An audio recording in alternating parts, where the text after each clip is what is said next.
Hey everybody, this is your old buddy Bry coming at you from the Adventure Outpost, and I am really excited. I wanted to talk a little bit about this great tabletop RPG known as, or entitled, Pulp Inc. It is entirely compatible with the Morkborg rules, so if you know Morkborg, then you already know how this game is mechanically set up to run. I am a huge fan of this game since I found it about a month ago. It's for sale online at Drive-Thru RPG. Runs about $8 for the PDF. And if you hear some noise, I'm on my back porch, so I apologize if there's any outdoor noise, birds or cars or whatever. But anyway, this thing runs about $8 over at Drive-Thru for the PDF. Currently, it's only in PDF, although I imagine down the road there might be a print-on-demand option. But this thing is what I did. I love it so much that I printed out its full color throughout. And so what I did was I just printed the whole thing and put it in glossy plastic sheet protectors, so that if when I use this at the table, so if I spill any soda on it or any salsa chips or anything, I can wipe it down and it looks great. Or if I really mess up a page, of course, I can just print it out again because I've got the PDF now. So it's really fantastic. This book is entirely the work of David Okum. And David, if I'm mispronouncing your last name, I'm pronouncing it David Okum. I apologize if I'm mispronouncing your last name. I have a big, long last name that people often mispronounce. So I feel your pain if I've mispronounced your last name. I sincerely apologize. But this is Pulp Inc. It uses the Morkborg rules. It's written by David Okum. The whole thing is not very long. You can see it's about 61 pages. It's not a really large book, but it really does pack a punch in terms of what it crams into its 61 pages. So let's just do a quick run through so you can get a sense of this thing. Okay, first thing starts off with quick reference rules. So all your basics of how to run the game, how to play the game are right here, including the Morkborg difficulty ratings system. Most things are difficulty 12, although the game master can toggle that up or down depending on the difficulty of the situation. Then David gives a bit of a preamble in what is pulp. He's talking about that sort of genre, which was popular between like the 1920s through the 1940s. Really, you could play this game. It could be set anywhere from like the 1880s to almost the present day. But as intended, it's that sort of classic pulp era of Doc Savage and the Shadow and the Spider.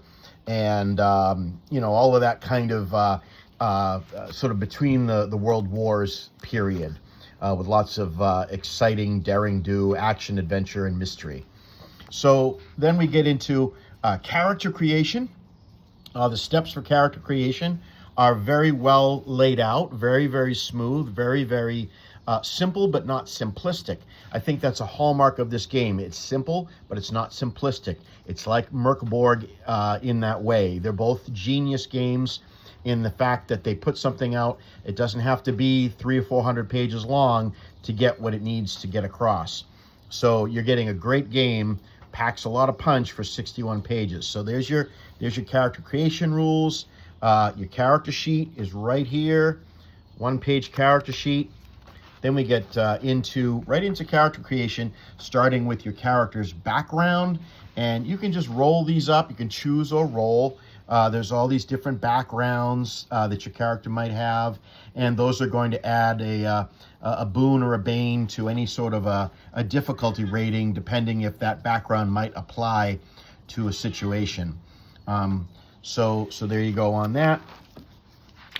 One thing that Pulp Inc, my cat is yelling at me. That's yeah. Hello, Grendel. Hello. We can all hear you. You want to go inside? Sorry, folks. He wants to go inside. Go inside. There we go. Goodbye. All right. Back to Pulp. Anyway, one thing that Pulp Inc does not do, it does not give you a world of doom and gloom, as does Merkborg. Regular Merkborg has this whole sort of doom and gloom game world and calendar of evil omens and bad signals that the end of the world is coming. This game doesn't do anything like that. This game is all about action and adventure in the style of Indiana Jones or Doc Savage. So this is not going to have, this does not have, any of that stuff going on. This is sort of high adventure and daring do. So we get right into the classes. We have about 5 or 6 classes, starting with the Adventurer Scholar. So think Indiana Jones, or maybe Lara Croft, Tomb Raider. That's the Adventurer Scholar, with all different abilities and things to make that type of character. And again, you can choose a role. Then there's the Masked Hero. So this would be, think of the Spider or the Shadow. And again, David's got wonderful art throughout this whole thing. In my homebrew game, or my home-based game, we've got a character known as the Blue Lark. And the Blue Lark is a masked hero in our home campaign that I'm playing right now. One of my players, Steve, runs a character named the Blue Lark. Then you've got your mercenary, who is pretty much your straight-up fighter type. They're good with their fists and good with guns.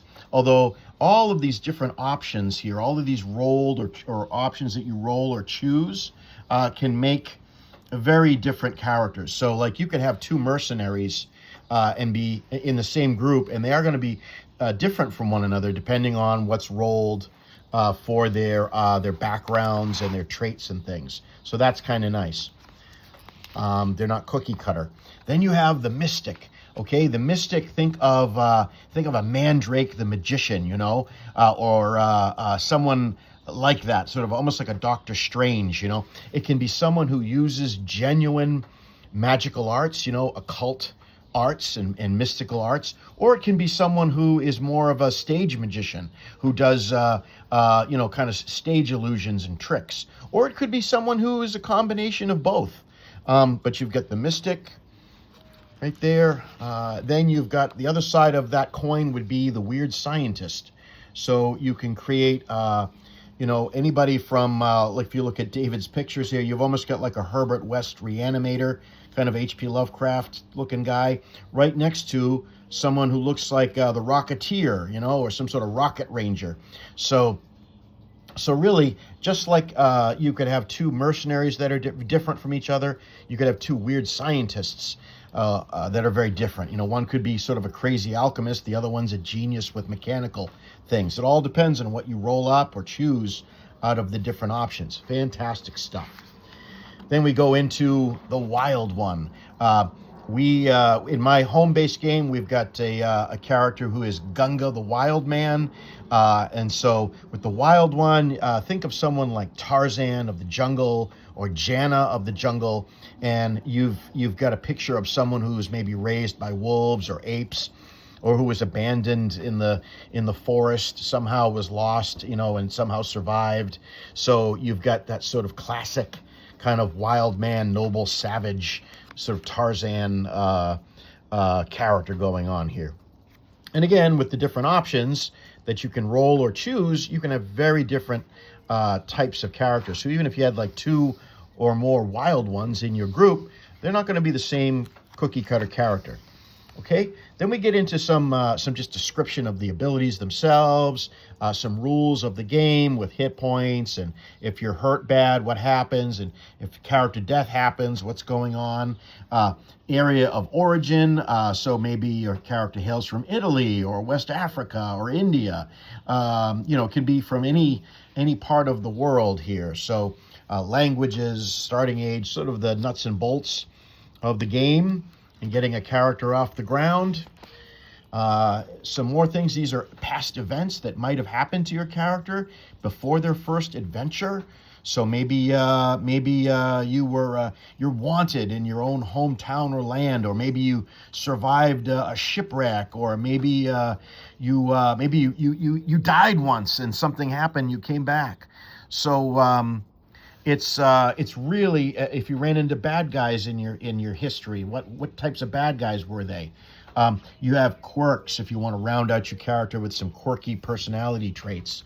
All simple, mechanically simple, very, very flavorful. Moving on, we get into spell casting for your mystic type characters, your magician type characters, and some of the mystically oriented non-player characters and foes that they might face.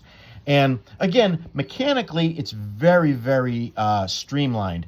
You're not going to be dreading having to think up spells or how to cast spells or manage as a resource your spell casting ability, either as a player or as a game master. This game makes everything very, very easy and exciting to run. If you really screw up your spellcasting roll, there's this sort of fun botch table. So if you really screw up a spellcasting, some unexpected things can happen.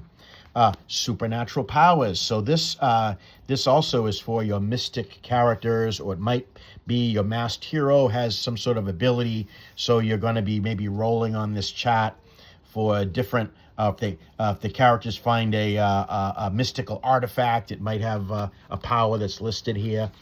So great stuff. Great stuff. Weird science. Weird science is sort of the reverse of the coin of the mystic, where the mystic is using typically magic to get things done. The weird scientist is using super science to get things done. But mechanically, it's pretty much the same thing. It's just a thematic difference. Mechanically, there's not a whole different system for running weird science as there is magic. So it makes it very easy to run and use in the game, and a joy to either play a weird scientist or play a mystic or have a magician turn up.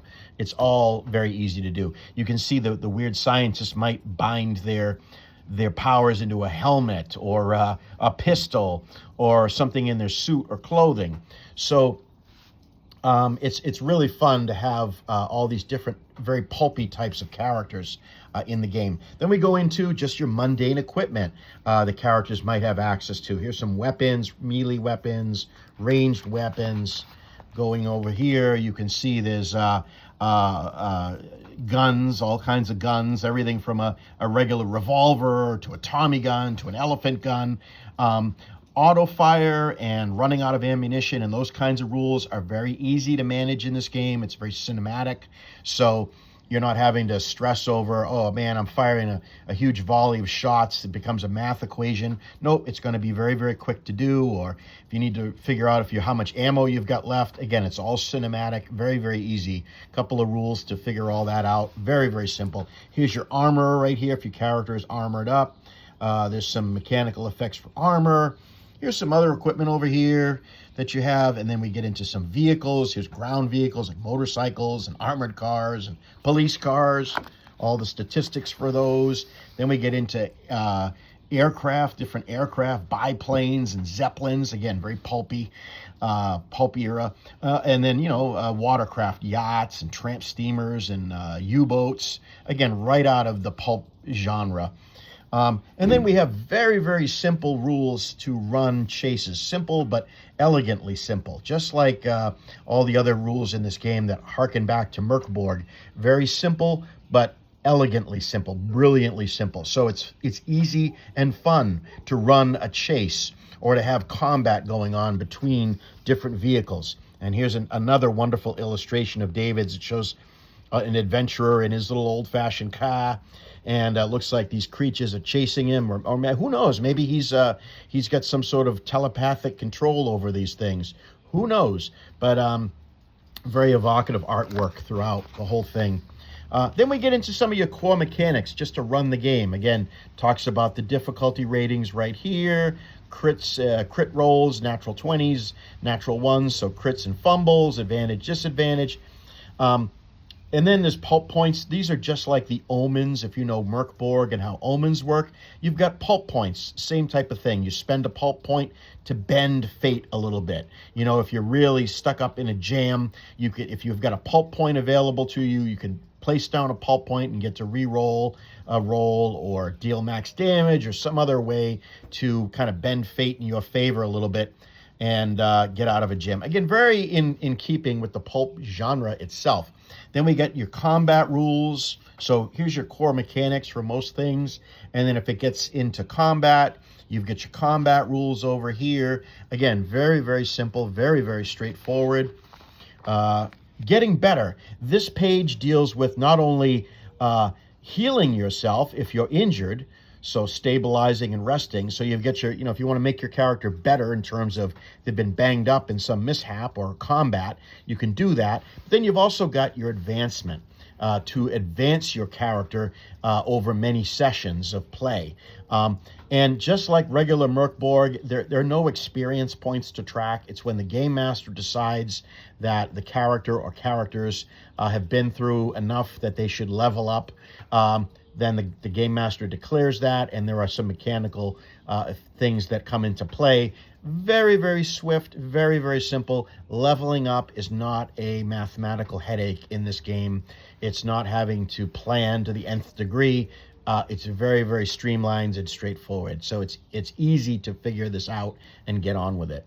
Another great full page. Look at this full page art. Pulp Inc.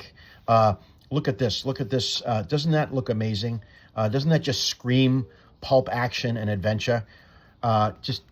David really knocks it out of the park, not only with the rules and the theming of the game itself, but just the art that backs it up and really makes it come alive. Now we start getting into some sort of game mastery type advice. We've got the pulp era, 1918 through 1939, year by year. These are things that were happening in our world during that time that might influence the events in your particular game, or they might be running in the background of your game for any particular year that you set it. If you set it between these years, these are things that were happening in the world that your characters might be aware of or might even interact with. Then you get into running the game. Here's some advice from the author on how to keep things pulpy, how to keep the pulp genre alive and kicking in your game. Things like larger-than-life heroes, memorable villains, the mysterious unknown. So all kinds of just helpful and encouraging advice on how to run your game. If you want to run it almost like a film, like a movie serial, how to do that, how to make things happen. So it's just wonderful advice.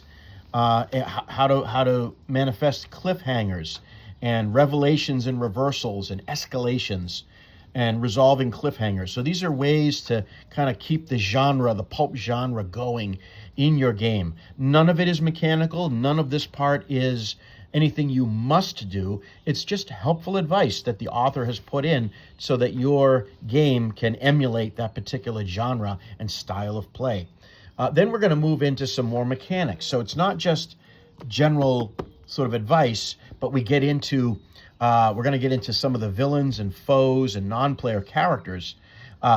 All non-player characters have a morale score, and you roll reaction in certain situations to see if they'll stick around or if they'll run away or be friendly or whatever. A lot of times your story will help determine this, but there are times when you want to pick up some dice to determine what is going to happen with the opponents or the non-player characters and creatures. Like, look at these fierce-looking monkeys. What are they going to do? Maybe you want to roll a dice and see how they interact if your players happen across them in the jungle, or maybe the zoo, the cages have all opened up. What are you going to do with that trio? Anyway, then we get into some wonderful, just seemingly endless list of animals and encounters that your pulp heroes and heroines can encounter. So here we've got mundane earthly animals, everything from alligators to polar bears to elephants and gorillas and a piranha swarm. Oh my goodness. To over here, look at this, sharks and snakes and spiders, so all kinds of animals and creatures of the world, of our world, that your characters might run up against and say, uh-oh, we've got a complication. We've got to get past this wild boar. We got to get through this nest of spiders. And then over here, Here's some two-legged foes and adversaries for your characters. We've got assassins and bandits and cultists and cult leaders. And again, look at that wonderful illustration. Does that look like a cult leader or no, huh? So again, all mechanically very easy to run. These are not going to be a headache. If you need to pull out an opposition or a non-player character, an NPC on the fly, it's not going to be a headache to have a group of bandits show up or whoever might turn up in your game. Over on this side, we get more human adversaries like femme fatales and gangster bosses and local militiamen. So, if you have some gangsters turn up, whether they are there to help you or hinder your group, again, very easy to run them with these statistics. Great, fun, flavorful characters and easy write-ups. So here's a master villain. So if you want your big baddie at the end who's been behind it all, here's some great mechanical stats and traits and things to make that villain really come alive and be someone that your heroes and heroines are gonna remember in their game. And it just keeps going. Look at this. These are like your killer robots here, mechanized menace. So these would be your robots and sort of machines run amok.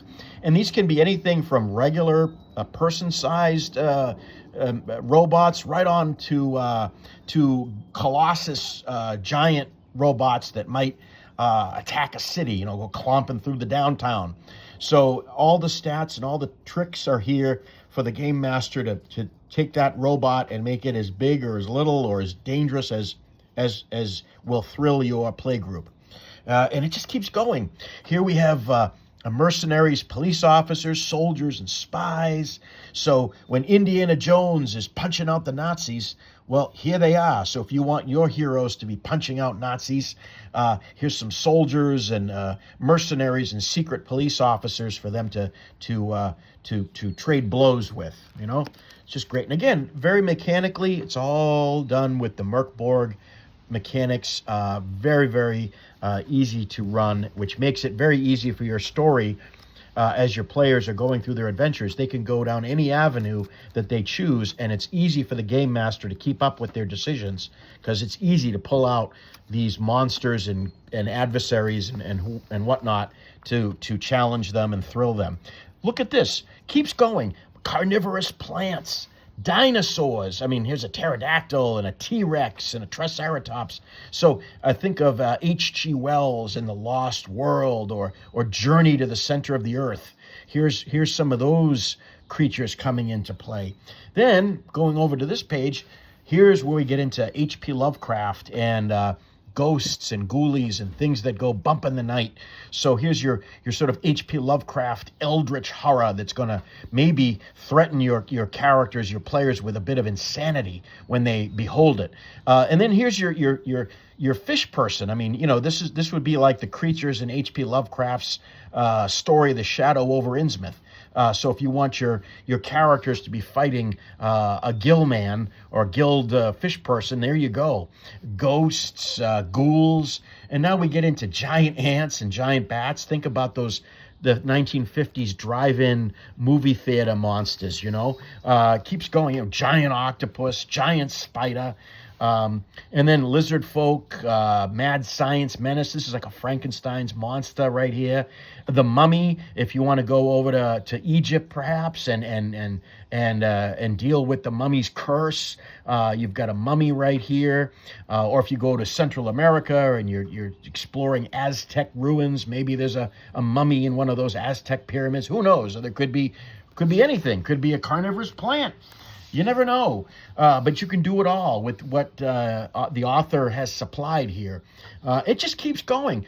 Here's the Sasquatch, sea serpents, skeletons, swamp beasts, zombies. It just, so you've really got an A to Z of classic pulp adversaries and monsters to menace and harry your pulp heroes. And then we've got David keeps going, the author. He keeps going with, just as he gave us some advice on the pulp genre back here, now he's giving us very practical tools, adventure generator. So we've got all these tables on how to create a a pulp adventure from scratch. You know, who's the menace? What's the problem? Where is it happening? How's it going to go down? You know, it's all here. So it's not just kind of non-mechanical advice or vague advice or inspirational advice. It's also nuts and bolts, very simple nuts and bolts, but very handy tables to help you pull together a pulp adventure from scratch. Now, my group at home, the game that I'm running, we are using some adventures from other games, because this game uses the Merc Borg system, which is very friendly and very straightforward. I've been able to bring in adventures from other game systems and convert them on the fly to run with Pulp Inc. So we've used those adventures, but we're using the game engine and the heroes using Pulp Inc. And conversion is such a snap. I'm just bringing over other adventures from other game systems from my library of games on my shelf, and we're bringing them right into Pulp Inc. and using them. But if you want to, and that's been beautiful, that's been so much fun. But if you want to create your own from scratch, here's some helpful tables to help you generate adventures. And then, you can populate it with all the monsters and the creatures and things. So it is just wonderful. And more inspirational tables, pulp elements, dangerous episodes, things that can happen. A deadly trap activates without warning. A dangerous creature comes out suddenly. A key route is cut off or destroyed. A valuable item is lost, stolen, or destroyed. So these are just inspirational kind of tables, for you to spice up your adventure. You don't want things to get too dull. It's pulp, so it's keep it going, keep the action flowing and going. Maybe it's too quiet. Well, why is it too quiet? Big long table here of things that might be going on, why things have gotten too quiet, other strange encounters that you might have in your adventures. So it really is fantastic. MacGuffins and artifacts, more objects and with weird effects that you can populate your pulp world with, that your characters can be chasing after these things, or trying to get away from them, or get them to the museum, or get them away from a bad actor, a bad person, whatever it might be.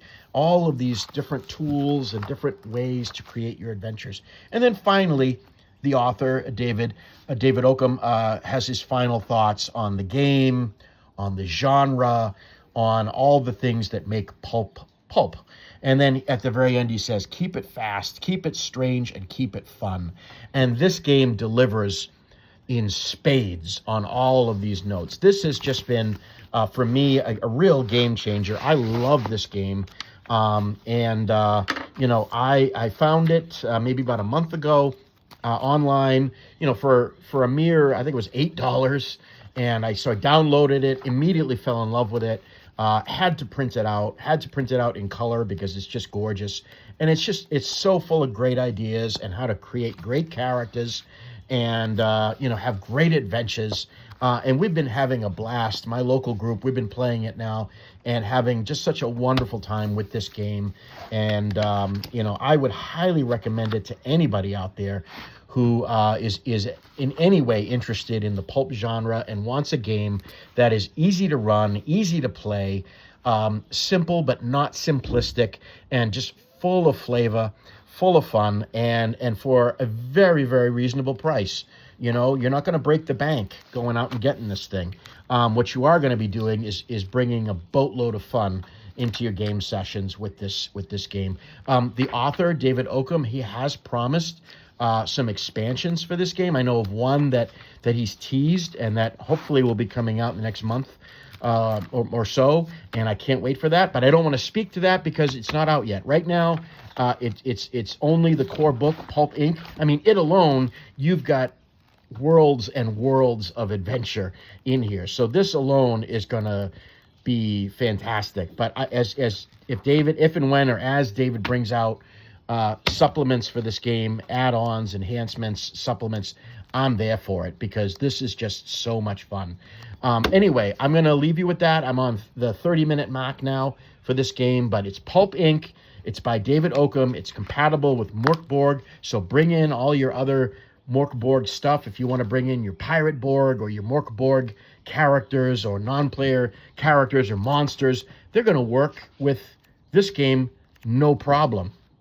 You know, that's another great thing. It's part of this Morkborg universe that's ever expanding. So you can use them all with Pulp Inc. It's amazing. So go out there, get yourself this game, do yourself a favor, have a lot of fun. Take care.